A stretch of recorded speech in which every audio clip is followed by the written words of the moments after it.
और मेरी बहन बहुत छोटे थे जब मेरे अब्बा का मर्डर हुआ, जो नजीब मुल्ला ने करवाया। तब से हम जस्टिस के लिए लड़ाई लड़ रहे हैं।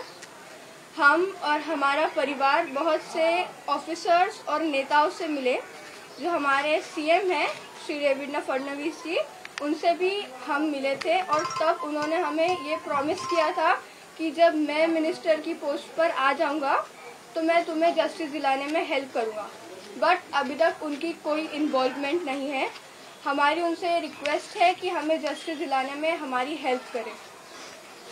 और जो ये मर्डर है वो नजीब मुल्ला ने करवाया है। हमें उस पर भरोसा है कि उसी ने करवाया है ये मर्डर, और हमारे पास एविडेंसेस भी है कि उसने ये मर्डर करवाया है। जो इरफान है शूटर, उससे पहले जो ये मर्डर का कॉन्ट्रैक्ट है वो 2 लोगों को दिया गया था। उनके 164 के स्टेटमेंट में ये है कि वो लोगों ने बोला है कि हमें ये कॉन्ट्रैक्ट नजीब मुल्ला ने दिया है। फिर उसके बाद में जो शूटर है इरफान, उसका यूपी एसटीएफ का स्टेटमेंट है, उसमें भी उसी ने ये बोला है कि मुझे ये कॉन्ट्रैक्ट नजीब मुल्ला ने दिया है। एफआईआर में भी उसका नाम है। फिर जो ओसामा है, पेन ड्राइव के थ्रू उसका जो पहला वीडियो आता है उसमें भी वो ये बोलता है कि मुझे ये कॉन्ट्रैक्ट नजीब मुल्ला और मोहसिन बटले ने दिया था। अब क्या ऊपर से भगवान उतर के आएंगे तब पुलिस उन्हें अरेस्ट करेगी, और भगवान ही बोलेंगे कि ये मर्डर नजीब मुल्ला ने करवाया, तब पुलिस उन्हें अरेस्ट करेगी, तब पुलिस कोई एक्शन लेगी। मेरा नाम जायरा जमील शेख है। 2014 में भी मेरे अब्बा पे चाकू से मारने की हमला हुआ था मेरे अब्बा पे। तभी भी मेरे अब्बा ने नजीब मुल्ला का ही नाम लिया था, और अभी जितने भी आरोपी अरेस्ट हुए हैं उन सब ने नजीब मुल्ला का नाम लिया है। तो पुलिस नजीब मुल्ला को अरेस्ट क्यों नहीं कर रही है? किसका प्रेशर है? क्यों नजीब मुल्ला को अरेस्ट नहीं कर रही है पुलिस अब तक के? हमने देवेंद्र जी को लेटर सेंड कर दिया है। अगर उन्होंने कुछ एक्शन नहीं लेते हैं तो हम इधर से चल के हम उनसे मिलने जाएंगे, और अगर जरूरत पड़ी तो हम भूख हड़ताल पे भी बैठेंगे, और हम जो हो सकता है हमें इंसाफ दिलाने के लिए हम वो करेंगे। मैडम, आपने जो है मुख्यमंत्री से हो या कोर्ट के जस्टिस हो, उनसे भी पत्र व्यवहार किया है, क्या कहेंगे उसके बारे में? हाँ, हमने लेटर लिखा है, और जैसा उसने बोली अगर कोई एक्शन नहीं हुआ एज सून एज पॉसिबल तो हम जस्टिस के लिए जो हो सकता है वो करेंगे।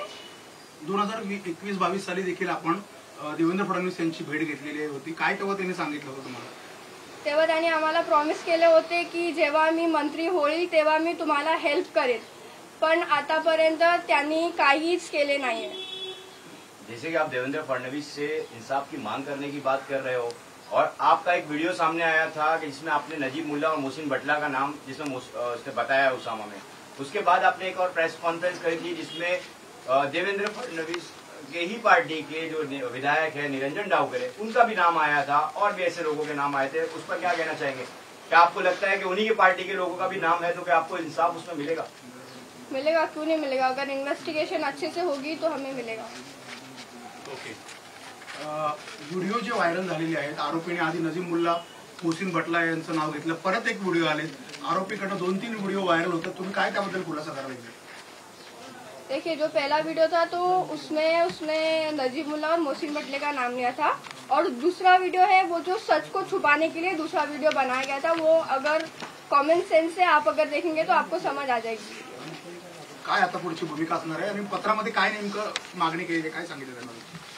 हमने पत्र में वही लिखा है जो हमारे साथ हुआ है, जो हमारे जो जितने भी एक्सपीरियंसेस है हमने वही लिखा है। बस हमें जस्टिस चाहिए और उसमें आपकी हेल्प चाहिए। कोण कोण नेते ठाण्यातले मान्यवर आहेत, कोण सामाजिक कार्यकर्ते, आपल्याला कोण कोण मदत करते यासाठी? जो केलकर सर है वो भी हमारी हेल्प कर रहे हैं, और बहुत से 2-3 लोग हैं वो भी हमारी हेल्प कर रहे हैं। हमें इतना उसका नॉलेज नहीं है। मैडम, आपका पूरा मामला ये कोर्ट में है, तो कोर्ट बराबर जांच नहीं करे, ऐसा आपका कहना है? कोर्ट पे तो हमें कुछ नहीं है। जो हमारे आयोग थे दिलीप पाटिल, उन पर हमारा आरोप है कि उन्होंने इन्वेस्टिगेशन अच्छे से नहीं किया। पहिला आयोग जो आहे ते ठाकरे सर परत यावेत अशी देखील मागणी काही लोक करत आहेत, काय सांगाल याबद्दल? हाँ, वो अच्छे से कोऑपरेट कर रहे थे तो उनका भी उस वजह से ही ट्रांसफर हो गया है। तो अगर वो कर रहे थे तब तक इन्वेस्टिगेशन भी बहुत अच्छे से चली है। और दिलीप पाटिल सर, जैसे कि हम लोगों ने पहले भी बताया, जब से उनका इन्वॉल्वमेंट आया था, जब से आयोग दिलीप पाटिल आए थे, तब से ये केस जो है वो थोड़ा सा और सुलझने की जगह और उलझ गया है. आपण काही दिवसांपूर्वी आदित्य ठाकरे आणि आदित्य ठाकरे असतील, अंबादास दानवे, जितेंद्र आव्हाड देखील त्या ठिकाणी होते. त्या ठिकाणी देखील आपण न्याय मागण्यासाठी गए, उधर गए तो क्या हुआ, क्या कहा उन्होंने, क्या दिलासा दिया आपको? उन्होंने भी हमको आश्वासन दिया है कि वो भी हमको न्याय दिलवाएंगे. हम लोग तो ये बोलना चाहते हैं, जिनके पास बेटी है, बच्चे हैं ना, वो हमारी तकलीफ समझेंगे. जो भी नेता, जो भी जिनके घर में औलाद है, जिनके पास बच्चे हैं ना, वो हमारी तकलीफ समझेंगे. क्योंकि हम लोग बीइंग डॉटर्स, हम लोग न्याय के लिए लड़ रहे हैं. और हमको पता है, अगर जो सच्चे नेता है, जैसे अभी हम लोग रिक्वेस्ट कर रहे हैं फडणवीस सर से भी, तो वो भी हमको मदद करेंगे. ये केस बहुत जल्दी सॉल्व हो जाएगा, क्योंकि प्रेशर है, उसकी वजह से उस पर कार्रवाई नहीं हो रही. वरना सारे एविडेंस, सारे प्रूफ्स, सब कुछ उसके खिलाफ ही है. नजीब मुल्ला ने खून किया, ये सारे एविडेंस है पास में, लेकिन फिर भी उस पर कोई एक्शन नहीं लिया जा रहा है. वो किसी प्रेशर की वजह से नहीं लिया जा रहा है. तो हम यही बोलना चाहते हैं कि इन बेटियों की तरफ देखकर हमको इंसाफ दिलवा दो. आपके पास भी बच्चे, आपके पास भी औलाद है, तो हमारी तकलीफ समझो. Please understand our pain. आरोपीने जमील भाईंवर देखील काही आरोप केले होते, काय सांगाल त्याबद्दल? व्हिडिओ दूसरा था, उसमें वो भी कुछ जमील भाई पर आरोप लगा रहे थे. देखिए, अब जैसे कि किसी का कैरेक्टर उछालना, खराब करना, वो उस चीज को छुपाना चाह रहा है. उसने जो मर्डर किया है, उस चीज को हाइड करने के लिए, उस अपने गुनाह को छुपाने के लिए वो आरोप लगा रहा है. जो बात सामने रख रहा है, उसके लिए कोई प्रूफ है उसके पास में? कोई प्रूफ है कि उन्होंने ऐसा किया है, उन्होंने दिया है? ऐसा कुछ भी नहीं है. बल्कि ये प्रूफ आ गया है सामने कि वो जो वीडियो है वो झूठा है. हमारे एडवोकेट ने तक बताया है कि जब वो वीडियो आया जिसमें उसने ये सारे आरोप लगाए, उस वक्त में उसको पैसा मिला था, उसामा के पास में पैसा था. इतना बड़ा अमाउंट उसके पास में कैसे आया है? तो ये सब कुछ प्लान था कि इन केस अगर हमारे नाम आते हैं तो तुम ये चीज नहीं, ये कर देना, ये बता देना, ये दिखा देना. ये सब प्लान करके किया गया. 2014 से उनको मारने की कोशिश की जा रही, क्योंकि 2014 में जो अटैक हुआ था वो भी बहुत ब्रूटल अटैक था. वो कोई ऐसा आम सा नहीं था, वो भी बहुत ब्रूटल अटैक था. वो तो लकीली वो बच गए उस वक्त में, लेकिन इन्होंने वही प्लानिंग को कंटिन्यू करते हुए इस मर्डर को अंजाम दिया है. और उन्होंने पूरी प्लानिंग के साथ किया है. ये जो इल्जाम लगा रहे हैं वो भी उस प्लानिंग का एक हिस्सा ही है. 14 मध्ये हल्ला झाला, त्याच्यानंतर 23 नोव्हेंबर 2020 ला जमीलबाईंची जी हत्या झाली, त्याच्या आधी साधारण 20-21 दिवसापूर्वीच जमील शेख असतील, त्यांच्या सर्व मित्रांनी एक प्रतिक्रिया दिली होती. क्लस्टर, जो राबोळीमध्ये काही क्लस्टर हा विषय येणार, त्या क्लस्टरला त्यांनी विरोध केला होता. तर त्याबद्दल काय सांगाल? त्याच्यामुळे झालंय, कशामुळे झालंय, याबद्दल आपल्याला काय माहिती आहे का? बिल्कुल, जैसे कि हमने बताया है, वो अगर आप वीडियो सर्च करेंगे वो भी आपको दिख जाएंगे. यूट्यूब वगैरह पे भी मेंशन है. जब हमारे जो जमील शेख है, तो वो क्लस्टर के खिलाफ आवाज उठा रहे थे. वो लोग जिनको ये बोल रहा था अपने घर छोड़कर यहाँ से निकल जाओ, बगैर किसी डॉक्यूमेंट्स के, बगैर कोई पेपर वर्क के, कोई इंसान अपना घर छोड़ के चला जाएगा. क्या गारंटी वो जब वापस लौटेगा यहाँ तो उसको वो घर मिलेगा? कोई पेपर वर्क नहीं हो रहा था, कुछ नहीं हो रहा था. तो इन्होंने आवाज उठाई थी कि ये जो है ये प्रॉपर डॉक्यूमेंटेशन के लिए होनी चाहिए. और उसी वक्त में इनको रुकावट हो रही थी. इनके सब ऐसे जो गैर काम है, जैसे अवैध काम है, उसके लिए वो रुकावट डाल रहे थे, वो रोक रहे थे. वो यहाँ के लोगों की मदद कर रहे थे. वो पर्सनली उनका कुछ अच्छा नहीं कर रहे थे, वो यहाँ के लोगों की मदद कर रहे थे. और उनकी मदद करते में ये हुआ है. तो हम लोग रिक्वेस्ट करते हैं, ये जो लड़ाई है ना, सिर्फ हम घर वालों की नहीं है, ये उन सबके लिए है जिनके लिए हमारे चाचा आवाज उठा रहे थे, जिनके लिए वो खड़े थे.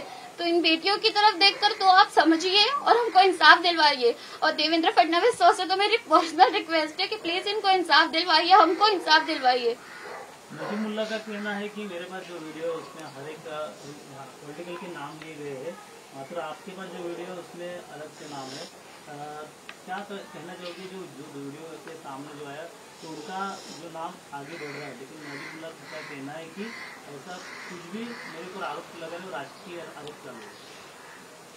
एविडेंस सारे हैं, वो बोलने के लिए उसको इन्वेस्टिगेट क्यों नहीं हुआ? अगर वो ऐसा बोल रहा है ना कि हाँ मेरे ऊपर सिर्फ आरोप लग रहा है, हम लोग तो ये बोलते हैं कि हमारी जो आयोग है ना, वो अगर इसमें और अच्छे से करे और पुलिस अच्छे से इस पर कार्रवाई करे, बहुत स्ट्रिक्ट एक्शन लेकर इस केस को चलाए ना, तो सारे सच सामने आ ही जाएंगे.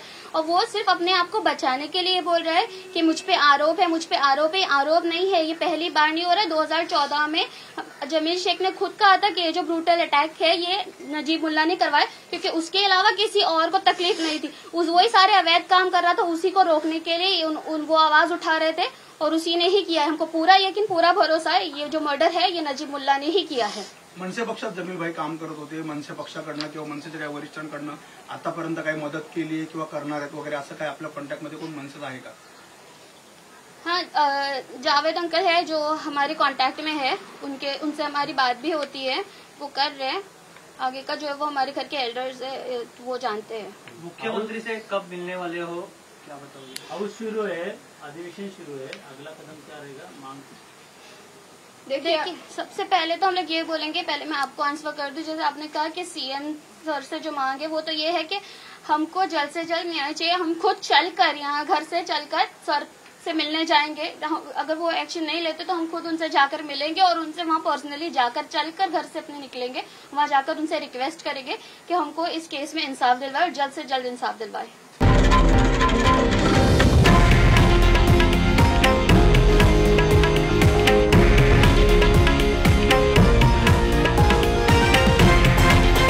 हे आहे देशातील नंबर 1 न्यूज नेटवर्क आणि आपण पाहत आहात TV9 मराठी, एकमेव।